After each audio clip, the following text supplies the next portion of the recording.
লোক প্রবলেম কি তাকে একটু বোঝা যায়। এই যে আগের থেকে ইয়ে করবেন না, দোকান আসা যখন বের। আজকে কাজী নজরুল ইসলাম হলে 721 নম্বর 23 নম্বর রুম থেকে প্রায় 21 বোতল মদ উদ্ধার করা হয়েছে হল অথরিটির অধীনে মাদক বিরোধী অভিযানে। তো আসলে যে হারে বিশ্ববিদ্যালয়ে মাদকের ব্যাপকতা বাড়ছে তা অত্যন্ত আশঙ্কাজনক। এই জায়গা থেকে জাহাঙ্গীরনগর বিশ্ববিদ্যালয় কেন্দ্রীয় শিক্ষার্থী সংসদ, হল সংসদগুলো বিশ্ববিদ্যালয় প্রশাসনের সাথে কোলাবোরেশন করে চেষ্টা করছে জাহাঙ্গীরনগর বিশ্ববিদ্যালয়ে মাদকের ভয়াবহতা ব্যাপকতা কমানোর জন্য। ভরসা পেতে নিজেকে হতে হয় পাতের মতো দৃঢ়, ঠিক যেমনটা জেরুসালেম।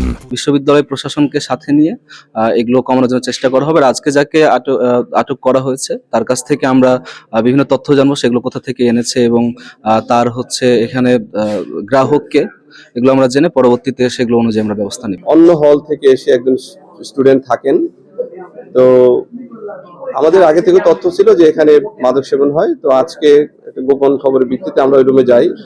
তো সে নন এলইডি স্টুডেন্ট ওই রুমে ছিলেন।